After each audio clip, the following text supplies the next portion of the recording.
आणखी एक महत्त्वाची बातमी समोर येते आहे। माळेगाव कारखान्याची निवडणूक प्रतिष्ठेची आहे आणि त्यामध्ये अजितदादा स्वतः उमेदवार आहेत। दादांचं निळकंठेश्वर पवारांचा बळीराजा सहकार पॅनल निवडणुकीमध्ये आहे। चेअरमन पदासाठी अजितदादांना 85 वर्षीय चंद्रराव तावरेंचं आव्हान असणार आहे। चंद्रराव तावरेंचा सहकार बचाव शेतकरी पॅनल निवडणुकीच्या रिंगणात आहे। कष्टकरी शेतकरी संघर्ष समितीचे पॅनल सुद्धा निवडणुकीच्या रिंगणात आहे। माळेगाव कारखान्याची ही निवडणूक अजित पवारांसाठी प्रतिष्ठेची आहे।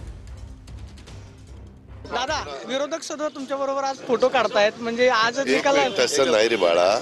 आम्ही आमचे जरी वेगवेगळे आम्ही पॅनलमध्ये असलो तरी शेवटी सगळ्यांशी चांगले संबंध ठेवणं ही महाराष्ट्राची संस्कृती आहे। यशवंतराव चव्हाण साहेबांनी पण त्या काळामध्ये सगळ्यांना बरोबर जायचे।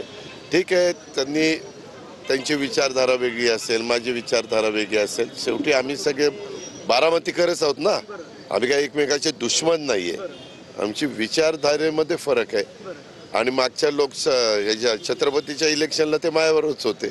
छत्रपतीला जे मी पॅनल केलेलं होतं बरोबरच होते, त्याच्यामुळे चालत आजच निकाल लागलाय म्हणायचं का? चेअरमन पदाची गाडी पण तयार आहे। गाडी वापरायची नाही, शहाणे ठरल्यावर गाडी तयार करायची। कार्यकर्त्यांनी तुमच्या नावासमोर चेअरमन पदाचा बोर्ड लावलाय, म्हणजे आजच गुलाल दादा नाही। अभिजित आमचा आहे, सर्जराव तात्यांचा मुलगा, त्या अभिनी जरा उत्साहाच्या भरात केलं, मी बघितलं ते। जरा कधी कधी कार्यकर्त्यांचा उत्साह असतो, आपण समजून घ्यायचं असतं की कार्यकर्त्यांचा उत्साह असतो तो आपण समजून घेतला पाहिजे, अशी प्रतिक्रिया अजित पवारांनी दिल्यास पाहायला मिळते। कॅमेरा पर्सन विशाल सोनी, प्रदीप कापसे, TV9 मराठी, बारामती।